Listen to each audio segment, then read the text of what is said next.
Hello, everyone.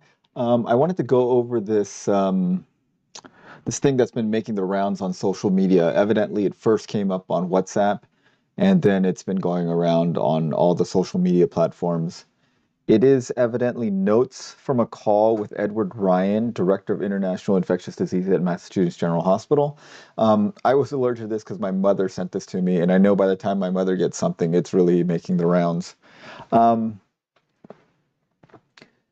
So I looked it up, and Edward Ryan is indeed a professor at Harvard Medical School and works at Massachusetts General Hospital, which is one of the most famous and premier hospitals in the United States. And so he's got an exemplary academic record. And so if this is truly his thoughts, then it's definitely has some value. He's not just some random guy um, spouting off stuff. And I kind of read through it, and most of this sounds fairly reasonable, actually. So I did some Googling, and there is a statement from Massachusetts General Hospital. So there's a statement from Mass General on COVID-19 information attributed to Edward Ryan, MD. We are aware of COVID-19 information circulating online, evidently reflecting an individual person's notes from listening to a talk by Edward Ryan, MD, Director of Global Infectious Disease at Massachusetts General Hospital. These notes lack context, details, and nuance. For instance, the role that vaccines play in mitigating severe disease or death was not included, and individuals with comorbid conditions should continue to take extra precautions to minimize contracting COVID irrelevant of age. Okay, so anyways, this is not the actual verbatim words of Dr. Ryan. This is just someone's notes of what they got out of some talk that he said. And so what I noticed is that Massachusetts General Hospital did not um, deny that Dr. Ryan gave some kind of talk that these notes may have been taken from. So I think that he did give a talk. Someone actually did take down some notes. Whether these notes accurately reflect what Dr. Ryan said in the talk is unclear, but I think it's interesting enough for us to talk about. And so let's go over it together, and I'll give you my thoughts on this whole thing. And so it says close to 100% of the positive cases in Massachusetts are Omicron. Delta is almost completely gone from New England. I think that's true. That has been the case in South Africa where it first started and it rapidly overtook Delta. That's been the case in the UK, and that is most likely the case everywhere in the world where Omicron is coming out. It is displacing Delta as the dominant variant. In America, most likely the larger cities that have more international travel and people are closer together are going to get hit first. And so Omicron is going to be the dominant thing in those places, New York, Los Angeles, Massachusetts, Boston, Chicago, all those places are going to get the Omicron wave first. And then the more rural communities are going to still have Delta floating around. And then the Omicron will hit them a little bit later. But eventually, just like Delta did, it is going to become the dominant variant. So that's almost definitely true. The surge will peak sometime between January 10 and January 21, and then begin a quick downhill journey of 2 to 4 weeks. That is also probably true. If you look at this. This is the COVID cases, and I'm just looking at the United States, United Kingdom, and South Africa. And you see South Africa got it first. If you look at South Africa's peaks, um, they're much. You see the peak for Omicron, which is the last peak, is much pointier. Yeah, it's more steep. And so the things that are steeper when they go up, they're steeper when they come down. And you can see the other waves are kind of more widely based. If you look at the United Kingdom, you see the same pattern. See how steep the Omicron thing is, and then you see in the United Kingdom, their cases are already going down. And so there's going to be a rapid increase and a rapid decrease. So you see with the United Kingdom, they peaked out January 5th, and their wave kind of started December 10th. So in about 1 month, they peaked out. It's probably going to come down in a month. And so the United States is probably going to we're probably going to peak out pretty soon. And then our wave started, probably mid-December, so we're probably going to peak out in mid-January, and then by mid-February, we're going to be on the downswing. So I think that is also true. That's just the kinetics of how viruses spread. The things that spread faster, they take over and spread faster, but then they also decline faster because they run out of susceptible hosts. We will end up with a 20 to 50% positivity rate. Now that's unclear if they're saying that there's a 20 to 50% of the population will end up getting it, or 20 to 50% of the tests will be positive. Yeah, at like Kaiser, Southern California, they already have a 36% positivity rate in terms of tests. So we've already hit that. I don't think it's unreasonable that 50 to 20% of the population will get Omicron. That's 20 to 50%. That seems possible. Okay, February will be cleanup mode. March will begin return to normal. That also seems like a reasonable prediction. Omicron lives in your nose and upper respiratory area, which makes it so contagious. It isn't able to bond with your lungs like the other variants. I mean, I think that's probably a paraphrase of what he said. We know from the, there's a video that I put out a few days ago, or maybe a week or so ago, which says this basic same thing. It's more in your saliva. It seems to be less in the lungs, and that's why we get the disease is not as bad. That's one of the reasons why the disease may not be as bad. So, but it's not like it's not able to bond with your lungs. It can definitely infect your lungs. It's in there, it's just not as much. The increased hospitalization should be taken with a grain of salt, as most of them are secondary admissions, people coming in for surgery, broken bones who are tested for COVID. So yes, there is a lot of that, but I wouldn't say that most of them are secondary admissions. At least that's not the case in the hospitals I work at. But hospitalizations definitely are much lower with Omicron than with Delta, significantly lower. The papers say that are coming out say that the risk of hospitalization is like at least half of that of Delta. I suspect that it's even less than that. I suspect that hospitalization rates are even less than half. Because if you look at this, okay, this is deaths. If you look at deaths, you see that in the UK and the United States, the peak of Omicron cases is much higher than any previous wave. So we have way more infected people, but deaths are far less. Now, the deaths do lag cases. So you look at, here's the United Kingdom, their deaths peaked out in January 22nd of that wave. And if you look at this, their cases peaked out January 9th. So there is about a 13-day delay. So they peaked out on the 15th, so they're gonna be 13. If it's 13-day delay on this, they're gonna peak out in their deaths about the 20th or 18th. So in another week, they're going to peak out. So you can see the United Kingdom is ramping up, and they're going to have probably, if they follow the pattern, they're going to ramp up for another week, and maybe they'll end up about here. So maybe their deaths will be about half of what it was in the last winter's wave for them. But their cases are 3 times. So 3 times the number of cases and half the number of deaths. That means that severity is probably 1/6 of Delta, roughly. These are just kind of rough estimates. So yeah, hospitalizations are significantly less. That's true. 7, we won't need a booster for Omicron because they wouldn't be able to help develop one before it's completely gone, and we're all going to get it, which gives you the immunity you need to get through it. Okay, so I think that there's some confusion about like the booster shots that people are getting now. The booster shots you're getting now, the studies show they do help with Omicron. I mean, not that much, but it's better than not getting a booster.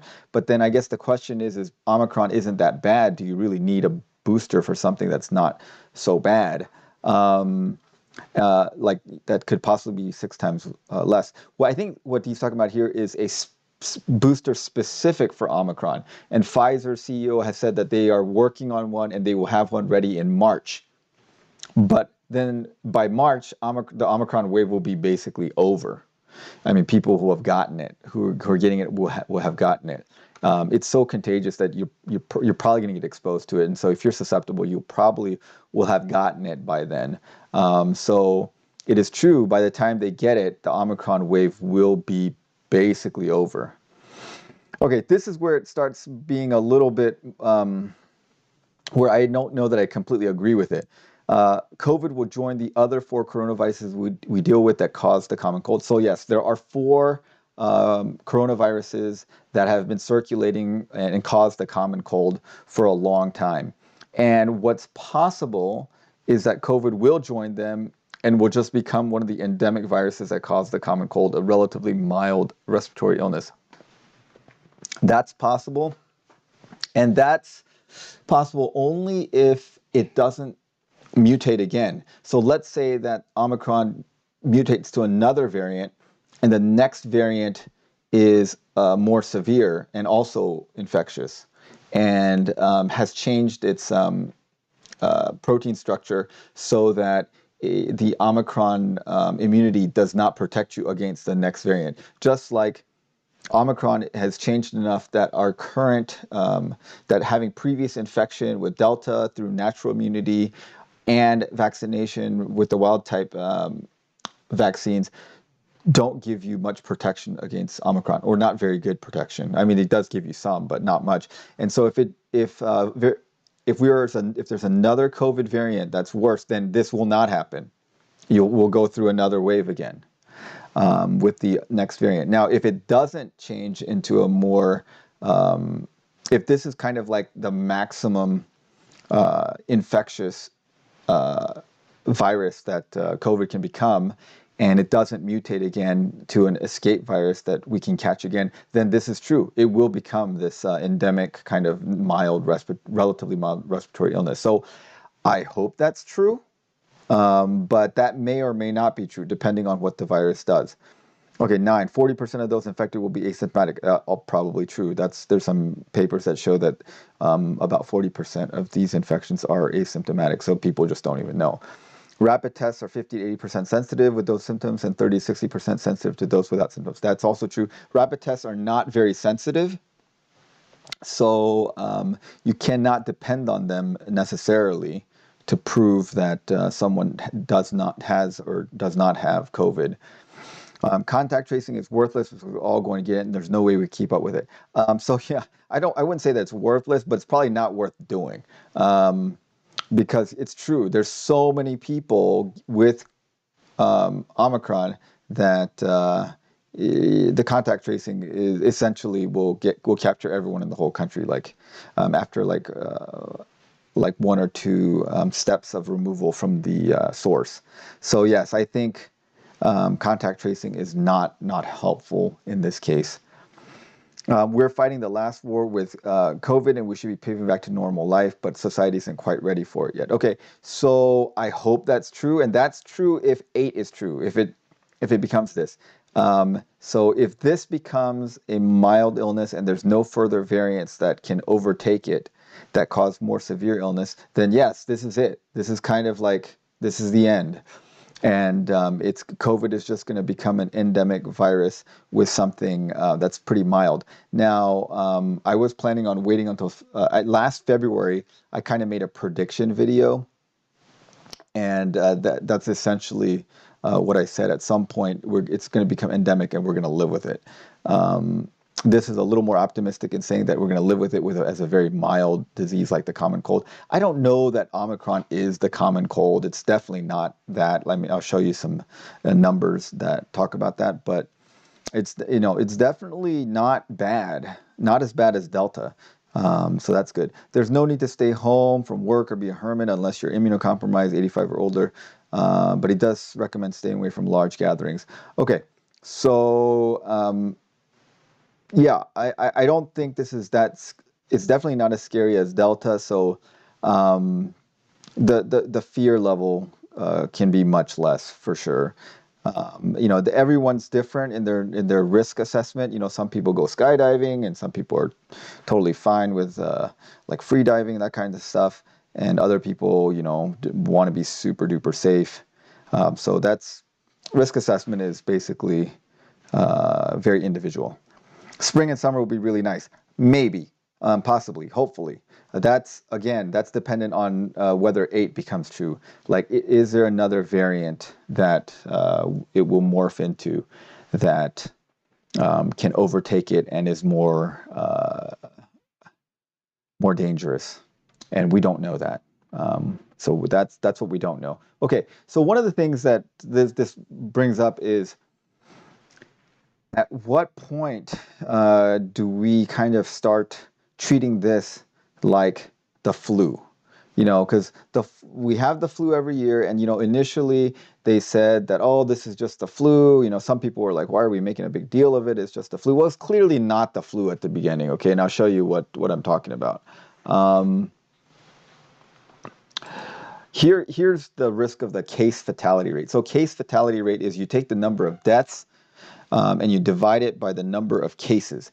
And cases does not mean infections. Cases are people that we tested and we know that they have infection. There's a bunch of people you don't test that have the infection, but you just never know about them. And that's so if you have less testing, your case fatality rate will look bigger. All right, so initially there was less testing and we didn't know how to treat this well. So you see that the case fatality rate was like 14% in Italy and 11% in Spain. So it's really high. And overall, if you look at these averages, it's probably like 5% case fatality rate. So your chances, if you were a case, like you got infected, you were symptomatic enough to get tested, then you had a 5% chance of dying. That's fairly significant. That's in contrast to, here's a paper looking at the case fatality rate of the flu. So in children, if you look at all these bars, it averages around a little under 10 per 100,000. That is about 0.01%. In adults, it looks like it's about maybe 100, maybe somewhere between 10 and 100, so that's like 0.1%. And then in the elderly, it's about 1,000. That's about 1%. So in the elderly, it's about 1%. In an adult, it's about 0.1%. In children, like 0.01%.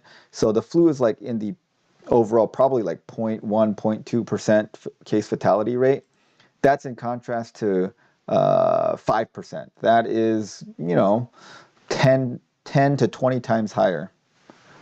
So 10 to 20 times more dangerous than the flu. Now, as we learned how to deal with it, we're here, and we're sitting at about a 1% fatality rate, roughly, just across the thing, a little over a 1% fatality rate. So that is still about, probably about 5 times higher than the flu.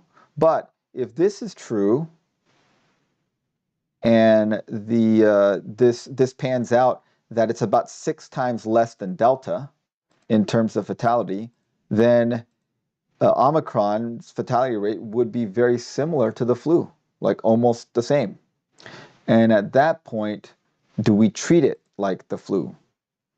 Just like basically vaccinate the susceptible people, like the elderly and people that have high risk for flu problems. That's what we do now with the flu. The elderly and people that are higher risk for flu complications get vaccinated, and everyone else kind of just goes about their life.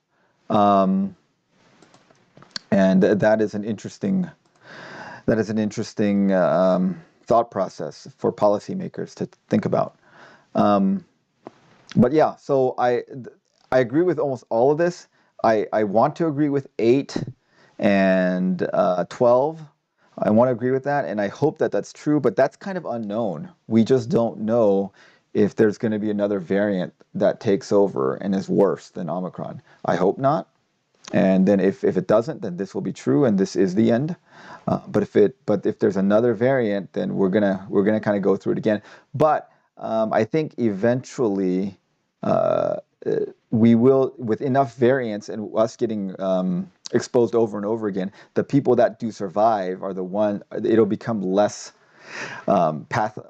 it's going to be less virulent to us, not because the virus itself is less virulent, but because the whole population has built up immunity to similar viruses, the previous variants, and they'll be able to deal with future variants better and better. And that's just the beauty of our immune system. Okay, well, let me know your comments below. And let me know if you'd seen this on social media someplace.